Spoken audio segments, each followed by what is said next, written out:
All right, y'all, welcome back to the show. It's Anti-War Radio.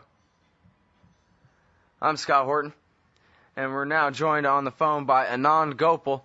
He's an investigative reporter, covers the Afghanistan and Pakistan wars, has written for the Wall Street Journal and the Christian Science Monitor. He has a piece at, his website, is anandgopal.com. Welcome back to the show, Anand. How are you doing? Good, thanks for having me. Well, I'm very happy to have you here, and I'll tell you, I was reading last night this new piece in the Washington Post, this new Senate report, Afghan nation-building programs not sustainable, and I immediately thought of you, and I think a conversation that we had before on the show about building up an Afghan government under the American occupation that can't possibly exist without us, a gigantic investment bubble in the building up of a giant army, at least an attempt to build up a giant army that the nation state of Afghanistan could never pay for. Yeah, and I'm really glad to see that they're coming around to this, although that has taken 10 years for them to figure this out is a little worrying. But the report mentions that what we've essentially done in Afghanistan is create a conflict economy where we've incentivized certain behaviors which perpetuate insecurity, meaning we're paying warlords and commanders, we're paying off government officials and requiring massive amounts of money to be pumped into the Afghan government system for it to stay afloat. The moment that money stops, then everything sort of collapses. And so this is the real problem that's going to come down the line. Well, now, of course, in the Washington Post and among the warlords of Washington, the lesson here is obvious. We have to stay until at least 2017 when they'll be able to stand up and we can stand down and yada yada. So just push back all the timelines. They're not ready yet is the only conclusion to be drawn here. Right, and of course, with this sort of reasoning, one can think that you're never going to be ready because there's certain structural problems with what we're doing there, and that doesn't seem to have changed or will change any time in the future. So I think with that kind of logic, we're just going to be stuck there for a very long time. I think since, I don't know, why not? Let's celebrate. We're halfway through the year 2011. Why don't you kind of start over and give us a good who's who, who's fighting who, and who's supporting who in the north and the south and the east and the west and the border, and what the heck is going on over there? There's probably a lot of people who've fallen quite out of touch with the Afghanistan war over the years, but they want to know. Well, broadly speaking, there's an insurgency that's now in most of the country that this is the Taliban, reconstituted Taliban movement, which is fighting against U.S. troops and its allies. But alongside that, there are other insurgent groups that have popped up in the last 10 years. They're also fighting against the U.S. And then at the same time, there are a number of warlords and militias and commanders that are allied to the U.S. That are supposed to be at least fighting against the Taliban in this war. So there's a lot of different actors, a lot of different people with guns. The war is becoming more and more violent. Every year is more violent than the year before, and it looks like that trend's going to continue this summer as well. I read this article by Graham Smith in the Globe and Mail, theglobeandmail.com, Wedded to the Warlords, NATO's Unholy Afghan Alliance. And these guys seems like more than any State Department official could keep track of who all these guys are anyway. But they're talking all about first and second generation warlords, and some of them go back to fighting on the side of the communists, and some of them to fighting for Massoud, who turns out was KGB, whether they knew it or not, and on, and how it's all about, the American NATO game of trying to figure out which are the best warlords to back in which regions, just because the only short-term goal they can even put their sights on at all is a modicum of security. And they hope that if they can get one really strong gangster in charge of a certain district, that they'll be able to at least have law and order for there, maybe limit Taliban influence in one little area at a time. That's still where they're at. Is it 2002 over there or something? Well, that's right, and that's what they're trying to do, find that strong man who can keep a lid on things for the time being. Now, this is actually very similar to what the Russians did towards the end of their stay, is that they armed warlords or militias with the same idea of trying to beat back their insurgency. And what happened is once the Russians left, they had militarized society to such a point that you just had a bunch of armed factions running around, and it led to civil war. There's a real concern amongst Afghans today that this sort of thing can happen again, that the longer the U.S.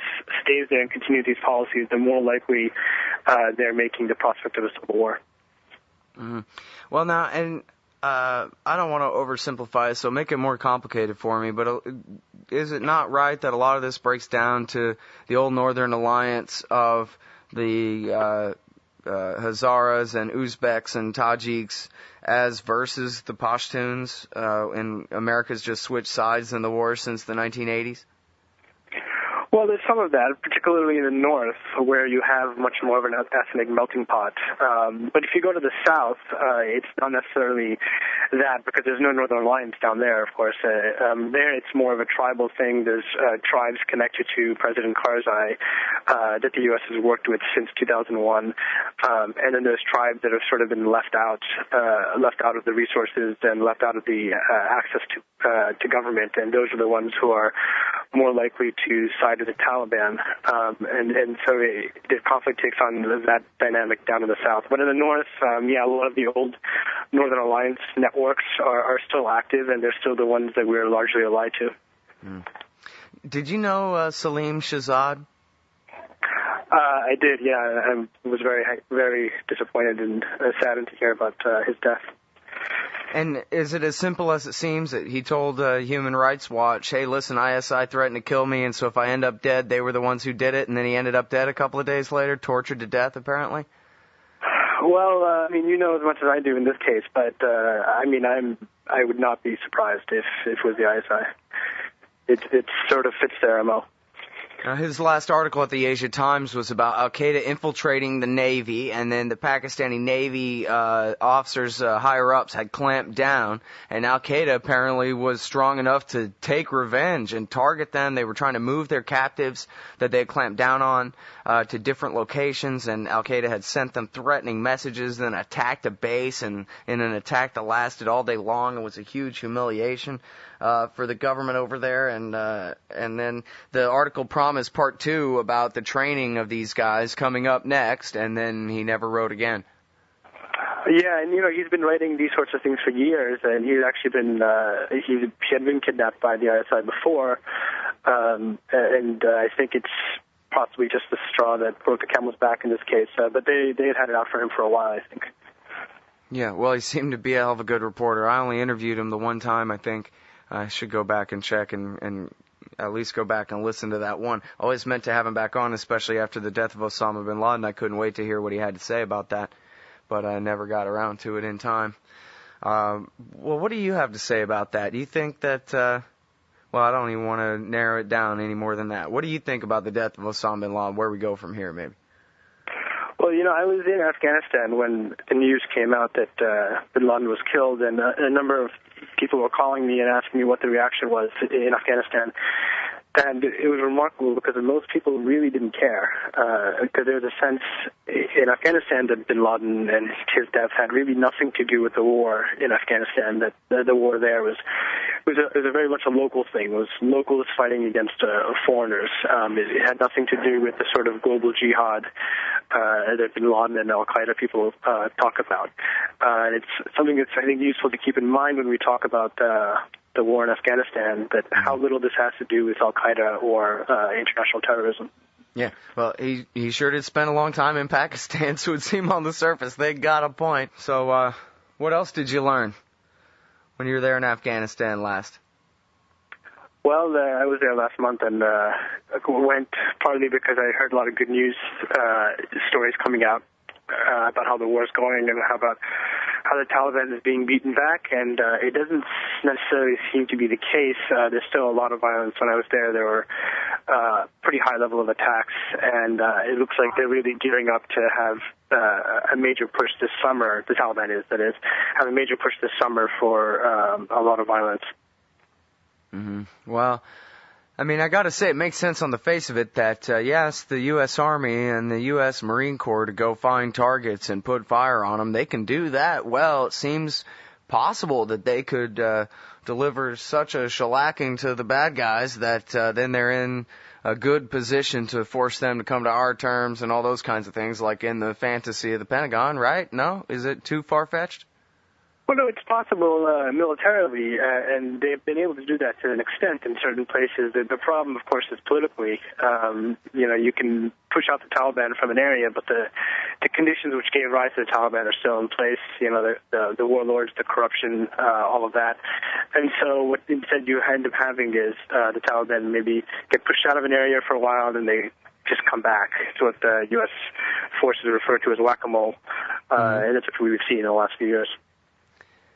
Yeah, well, and, I'm just reading about how, they're tearing up the counterinsurgency doctrine. This is Tacoma News Tribune. Army training shifts from counterinsurgency warfare. And basically, nuts to all that. And so here they're fighting an insurgency, but they're going back to, I guess, French World War I tactics, dig a trench and defend it or something. Well, in some cases, they're even raising villages, especially 6 months ago in Kandahar. A number of villages, they couldn't find an effective way to push the Taliban out, so they just leveled the whole villages. What about all the complicated involvement of the Pakistani government? Because I guess, best I understand, they wage a civil war in their country against the Pakistani Taliban, which they fear anyway, but mostly because we want them to. But then they really do a lot to support, apparently, or at least some parts of their government do a lot to support various insurgents against various insurgent groups against the American occupation of Afghanistan. Is that really even right? And if so, why? And what's going on? How do we solve it? And it's complicated because you do have the Pakistani Taliban who are in Pakistan and are generally fighting against the Pakistani state. But you have to view them as Taliban who've kind of spun out of control of Islamabad, of the government, and are now doing their own thing.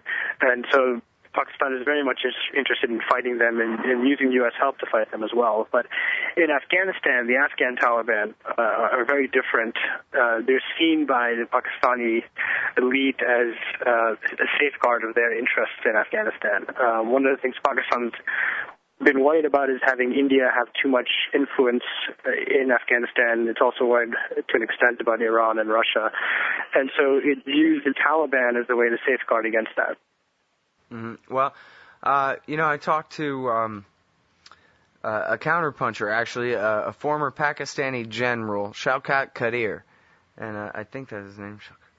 And anyway, he was saying, oh, come on, the Indians in Afghanistan, with or without the Americans or anybody else, they have no chance of having dominant influence in that country, now or ever.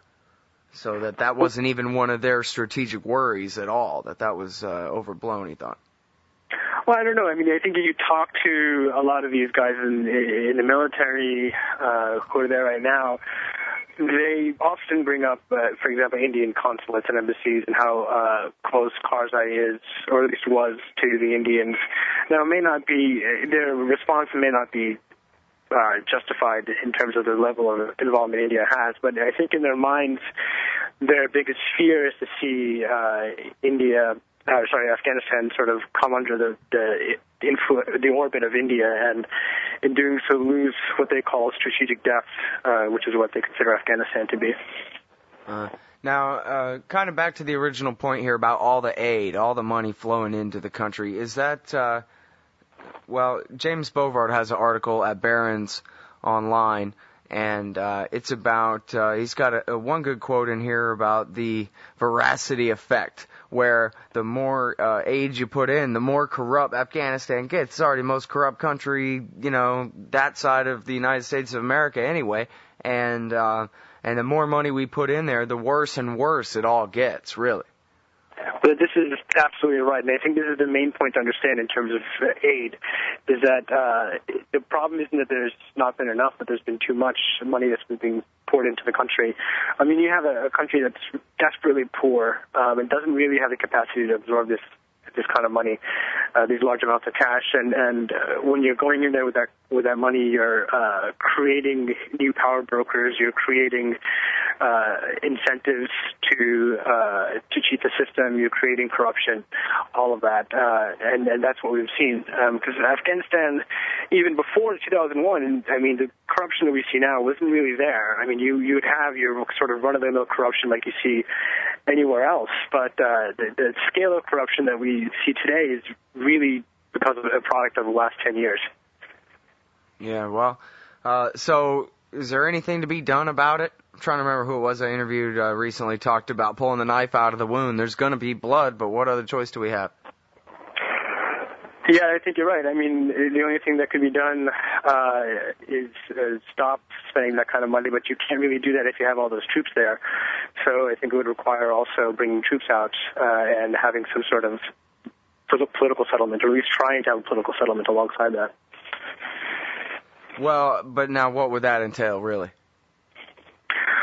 To start with, I think talking to the Taliban, also trying to talk to Pakistan, talking to some of the other groups in Afghanistan, Northern Alliance, and moving from there.